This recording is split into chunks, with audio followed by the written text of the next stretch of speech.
Welcome to the Earn More, Stress Less podcast with me, Caro Sison. This podcast is for self-employed business owners just like you, who really want to grow their business and become successful and profitable, but without all the stress and hassle. I want to share my 30 years of business experience to show you how simple it can be to earn more money and how you can get organised without needing a business degree or any other qualifications. I'll be talking about the easy steps that you can put in place right now to start earning more money today and to help you get the business that you deserve and dream of.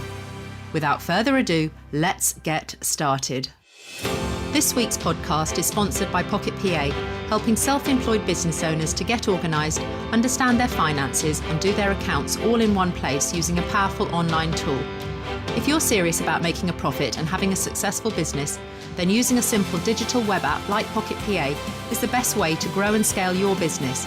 Visit pocketpa.com for more details and start managing your money like a pro today.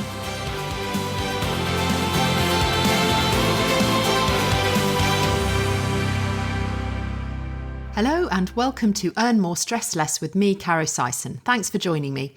I've got an amazing guest here with me today and we're doing a spotlight this week on the freelance business of copywriting.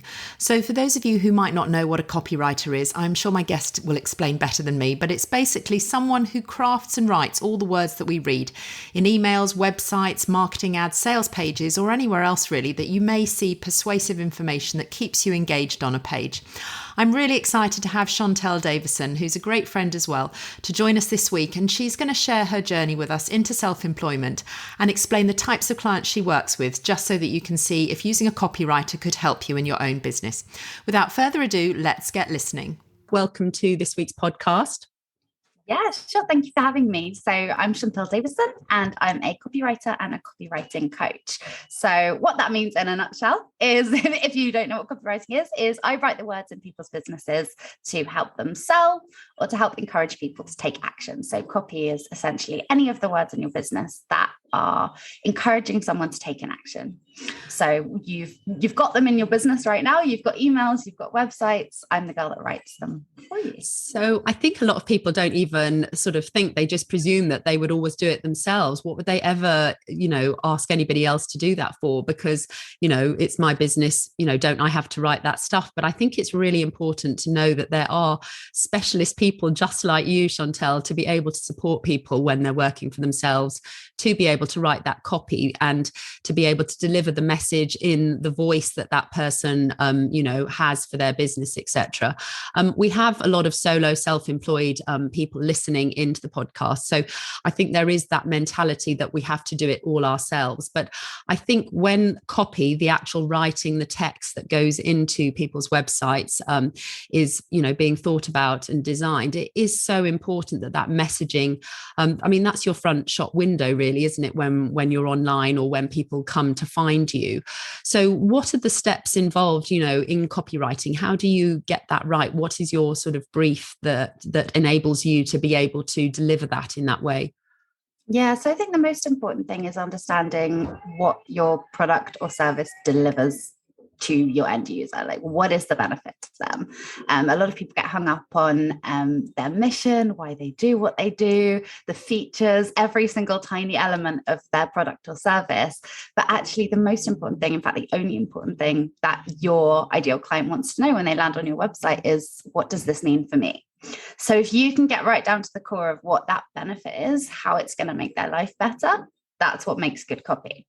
And in terms of the process of writing it, from a copywriter's point of view, that's about getting in your client's head. So when I take on a new customer or client, I'll have a really thorough intake call with them always. We spend an hour and 90 minutes together chatting about everything involved in their business, really, because a lot of the time people kind of don't see how that would be relevant. Like, why does my values matter in terms of my website copy? Why does it matter why I do what I do, what my passions are, what brought me to this place in my business? But those key messages, they kind of filter into your voice and they filter in, they bring your personality into your copy. And one of the things that is so important about copywriting is that it actually sounds like you. because a lot of people try and put on a really formal business-like kind of, I don't know what the word is, like almost like a business person. Yes, you think you have to, don't you? Yes. You think you have to suddenly become superly overly articulate and say all this formal stuff, when in fact, right. I think people are just looking for that conversational tone. Is this a good match for me? Okay. That's exactly what they want. Yeah. Copy should be a conversation, good copy, the kind that makes you go, yes, I want this. Like, I have to buy into this. When you land on those websites where you get that feeling, it's always a conversation. They're talking directly to you. They're telling you why it matters. They're inviting you into their kind of world, into their story. And it feels personable. You feel like you're kind of working with your online BFF or whatever. It's that feeling you get when you connect with someone, whether you've found them through Instagram or social media or whatever. It's that feeling like you're reading their copy and you can feel their personality talking to you, because that's what creates that connection. Yeah, no, I totally agree. And I think that maybe because we're so used to seeing corporate websites, big websites where they've been written by companies and, there's a certain tone to them. As self-employed small business owners, we're sort of aspiring to think that we need to be bigger and like that, when in fact we need to perhaps be the opposite. Do you think maybe we need to show our uniqueness and the fact that there is just one of us, and that obviously we need to deliver the message if somebody's coming to you to look for a service, or they're looking for specifically pricing or whatever, that needs to be easy for them to find if you've got a website and they're finding that. But ultimately, I suppose the homepage, the About You page, all of those things that you write copy for, those things need to be very bespoke and individual and really get that essence of who you are. Is that right? Yeah, absolutely. Yeah, I think one of the superpowers we have as small business owners is that we can infuse our copy and our business with our personality, because we are our brand. With big businesses, sometimes there is a struggle to get any personality across, because corporates don't have a personality in a better company. They don't have one person that's representing them in that same way. Whereas if you are a one-man band, if you're your business, you get the benefit of being able to infuse everything you do with your passion, with your personality. And people, it's a cliche, but people work with people, right? People buy from people. So if you are a one-man band, and when people come and work with you, they're going to get FaceTime with you, selling yourself is a really big part of that, because they want to know that they're going to be working with someone that they like, that they trust, that they believe in, and telling people a bit about your story and a bit about you is what builds that relationship, what builds that trust. So yeah, absolutely, it's so important. And I think a lot of small business owners really veer away from that, especially those that have come from a corporate background like me, and I found very much that when I first started my business, I had to kind of shed this corporate skin a little bit, of this feeling of my professional self and my Chantelle self. My actual personality took quite a long time to come out in my business and my videos and my copy, because there's almost this uniform or this armor that you put on when you go to work in a corporate world, where it's actually detrimental to be to yourself, because that's not really what they're looking for. And when you run your own business, you get this kind of freedom that it's almost hard to believe that people will actually be okay with you swearing or, being real life. Yes. Yeah. Yes. But actually, that's what people love. And I would love that. That's a great intro into, can we find out a little bit more about how you got to where you are at the moment being self-employed? Because I know you were corporate initially, and it would be great to share with the listeners about how you have progressed into your self-employed journey, because it doesn't always start when you leave school. But how did you become self-employed, Chantelle? Yeah, so I left university in 2011, is that right? Yeah, 11, and went on to apply for a load of graduate schemes, and got onto a graduate scheme with a big corporate chocolate company. One we would know. One you would know, a recognizable brand. And spent 2 years doing a graduate scheme training program there, where you kind of go through all of the different programs, sales, marketing, finance, and then that was the start of a 7 8-year career in marketing and sales. So I worked for a couple of different businesses, usually selling chocolate. That was seemed to be my niche, but FMCG world of sales. And there was lots I loved about it. It was fantastic to get all that training. But what I found, particularly towards the end, was that there was a lot of traveling. There was a lot of being away from home. There was a lot of late nights and early mornings and stress. And there was a bit of a restructure in the business I was working in. And to put it lightly, my new manager and I did not see eye to eye. And I got really depressed. Like, I just got really, really sad and really anxious. And I felt like going to work every day it was so stressful. I'd be getting calls at 10 o'clock at night, calls at 5 o'clock in the morning. And it got really hard to cope with. And so in the end, I just knew that I had to quit. I knew, it was not only was my situation making me unwell, but I was looking up at the people above me in the corporate world I was in and going, I don't want that. Like, if I'm stressed at this level, what is that like? There has to be an alternative. And what could it be? Right. And to be honest with you, I'd love to say I had a clear plan about what was going to happen. But what actually happened was I handed my notice in and then went, probably better find something to do.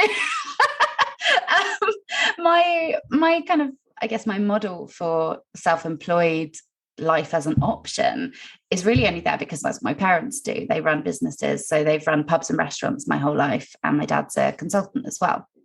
So I knew that was an option. And I'm not sure that everyone does, or not everyone sees it as a viable option. So for me, I kind of went, okay, well, I've always liked the idea of running my own business. I've seen my parents do it. So what could I do? And the thing I've always loved is writing. Since I was very small, I've essentially been my dad's ghostwriter, because whilst he's incredibly creative and buzzy, writing just isn't his thing. And he finds that really difficult to articulate his big ideas. And so I've ever since I was about 13, I've been his ghostwriter, his kind of mini me, putting his ideas into words. And when I started chatting to him about what I could do as a business, he was like, well, why don't you do that? He was like, I don't really know what that is, but can you do that for other people? And I was like, maybe. So I did a bit of research, and obviously from working in marketing and sales, knew what copy was, but it's very different in a corporate world to running your own freelance copywriting business. So I started doing lots and lots of research, reading all the books, doing all the courses, all the free courses online that I could find, and finding out much more about it. And as it turns out, copywriting is pretty much the perfect combination of writing and sales, which were the two things I knew I was good at. So that was kind of how it got started, really. I decided that was what I was going to do and started looking for as much experience doing that for people I knew as I could, and building up that portfolio. And did you have any fears when you got started? Can you remember back to actually sort of that first moment when you thought, gosh, I'm self-employed and heck, how do I, what can you recall what those fears were and share any of those? Oh, vividly, yes. I was about £30,000 in debt at the time. So my prevalent fear was, I don't know how I'm going to pay rent or eat food. Right. So there was a big motivating factor to start earning money. Yes. That was really tough. And because when you first start a business, there is a lot of learning, there's a lot of growth and learning, and you have to find your first clients, and that's not easy. I think it's in fact one of the biggest challenges for small business owners when they first get started is, how do I even meet people? How do I find people who will pay me for this? When, it's that chicken and egg thing. I haven't got experience, so I can't get clients, but I can't get clients because I haven't got experience. And that was definitely a big fear, was no one's going to pay me to do this. And I think that's what sometimes keeps people in employment. And so, I often recommend that people transition by building up their self-employed client base, alongside their main job, if that's an option for them. But obviously you took that plunge straight away. Did you have any clients? That would have been the smart move. Yeah. Did you have any clients when you first started, or you were literally at ground zero thinking, right, I'm going to be self-employed now. How do I get my first client? Can you remember? I was really lucky because my dad's business has always needed support in terms of writing, his consultancy business. So I started doing a couple of days a week for him. So just fully acknowledge the privilege of that, because that meant that I could do it. It gave me a leg up and a huge a huge head start on a lot of people who start from nothing. So I had that income to start with, which was great. Other than that, what I did was just harass everyone I know. I basically got in touch with everyone I knew, corporate, personal, family, friends, and said, I am planning to make a living from writing. And if you have any writing you need doing for your business, please let me know. I'll offer preferential rates. I will do work in exchange for testimonials. I was very much in that mindset of I will do what I need to do and graft. Creativity. Yes. Yeah, creativity. Exactly. Because a lot of people, and I find this one a bit tricky because I would never recommend people work for free. If you can avoid it, it's not the way forward. Your work should be valued. Well, it's not a business model, is it? That's not going to, Right. However, I know that when I first started, I needed the experience, I needed the testimonials, I needed a portfolio of work to show people as examples. So for a few friends and family, I did offer free work in exchange for testimonials. And in my mind, that just isn't free. Like, that is so valuable. Those testimonials were what gave me a leg up and got me started in the business. So that was how I got started, really. And doing a lot of networking. Obviously, this is pre-COVID. I was fortunate to start the business before the world went into lockdown. So I had a couple of years of proper networking, in-person networking, and that made a massive difference. I did a lot of that locally. So can I just ask for people that perhaps aren't at that stage where they could afford a copywriter and to be able to take somebody on, have you got any tips for them getting started with their copy that they might be able to start implementing if they've got a website or anything that they're starting to do some emails and things? What would be your sort of first line before they can get to a point where they can take somebody amazing on like you to really give everything a zhuzh up? Yeah. So if you're writing your own copy for your business, there's a few really simple tips. Like I said before, the main thing is, what is the benefit to your ideal client? That's the key. That's what needs to be in your headline. Always keep that in mind. Yes, absolutely. It needs to be in your headline. It needs to be really clearly articulated in your copy. And then other than that, there's a few things. So make it conversational, as we've already mentioned. It's a conversation between two people. So try not to talk like you're talking to a stadium. That's a mistake a lot of business owners make, is, hello, everybody. Welcome to my website. Very kind of, like they're talking to a stadium of people rather than one person. Sort of all inclusive, just trying to speak to everybody. Yeah, exactly. Yes. And keep it formal. Use contractions. When you speak in real life, you say you're, we're, there. You don't say we are, they are. So the apostrophe words like you are, making it into your, we are, we're. Yes. So yeah, very conversational. Yeah, that makes sense. Yeah, absolutely. And then removing filler language is really important too. So edit brutally. Once you've written your first draft, go through and read it aloud. That's the best piece of advice I could give for copywriting, is go through what you've written, read it aloud. If it doesn't sound like you, then add in a little bit more informality, some language you use. And if it sounds a bit clunky or it leaves you out of breath, then you probably need to chop it up and have a little bit more variety in your sentence structure. But these things do become obvious when you read it aloud. So that's the best tip I ever got given. And what do you really love now about being self-employed? What are the big bonus things that you love and, really relish now that you are working for yourself? The lions. I would love to tell you it's something much more, spiritual, and that is real life. But I like not getting up early. I've never liked mornings. It's not my bag. So I'm a night owl, and I love being able to set my schedule and my work hours according to what feels good for me. Obviously there are exceptions. Of course, we have meetings and things we have to get to, but I like being able to do my writing work in the evenings. That's when I'm the most creative and the most awake. So that really is a massive benefit for me. I like being able to work from anywhere. That's really important. I wanted a career. I wanted a business that I could take wherever I go with me. I love traveling, and I want to do more and more of that. So being able to, go and visit my family and still be able to take my work with me, being able to go abroad and know that I can still check my emails and keep on top of things is a massive benefit. I think the biggest one is being my own boss, though. I am just a bit of a rebel by nature, and I've never been a big one for following rules or respecting authority, I guess you would say. Like I never really liked being told what to do, and being my own boss is great because So you're perfectly designed for self-employed life then. I am, I think. My dad has always been an entrepreneur, and he's always said, I couldn't work for anyone else now. And I think that's exactly how I feel after 5 years of being my own boss. I think I'm unemployable.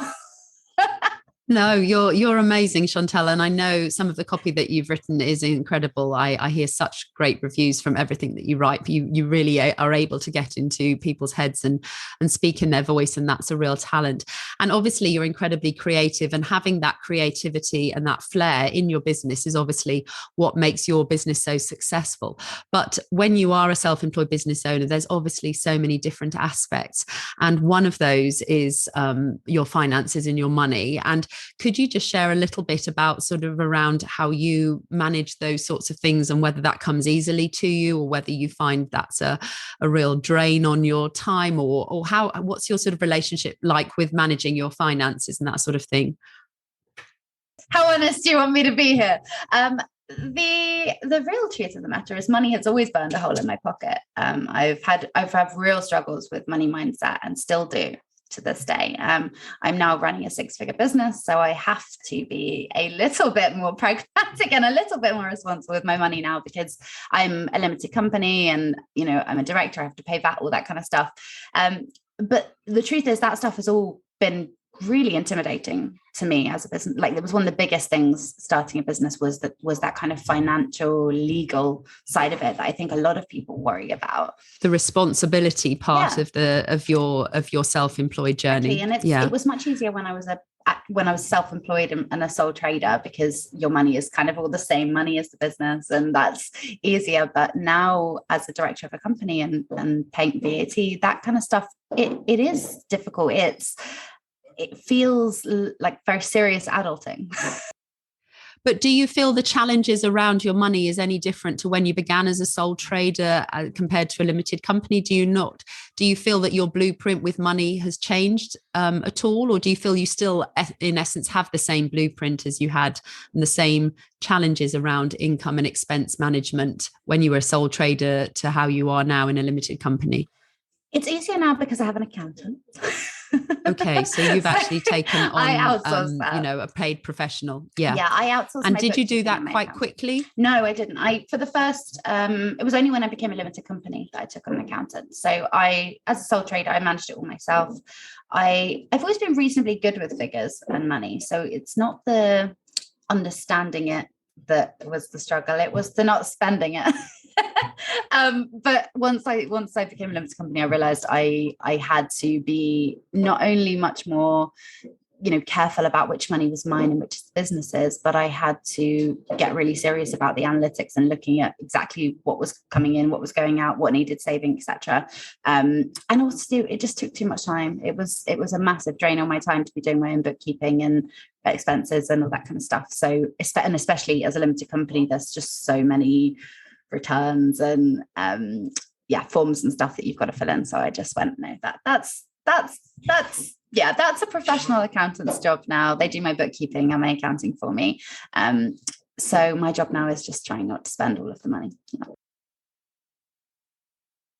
And also about making the money as well. That's a huge responsibility when you're self-employed. It is. We have to do both the making of the money and the managing of the money, and they're two separate skill sets. But, if you're not making it, then there's nothing to manage. And, you need to be good at both of those things. And I think that's the important part of recognizing our skill sets as a self-employed business owner. But thanks for sharing that, because I think it's important when people see, successful 6-figure earning businesses, they presume that they have it all easy and that they are very good with everything right from the get-go. But it's absolutely a matter of working your way up, beginning, learning. We all start at day one. And it's reassuring to hear that, you aren't just born in with these skills. You had parents, didn't you, both working as self-employed? So you had that role model already. So, you'd seen some of the ins and outs. Money as well as one of those things that, everyone has their different blocks or mindset hurdles they have to get through. But for me, money is one of those things that I see so many successful people with with still a complicated relationship to money. You know, just because you're making more of it doesn't mean you have more of it. And I think that's one of the things that is really commonly misunderstood in our industry, is you see people talking about their 6-figure businesses, or you know, they're turning over X, Y, and Z, but you forget that the bigger your business, the bigger the expenses. And it doesn't necessarily mean you're taking every penny of that home.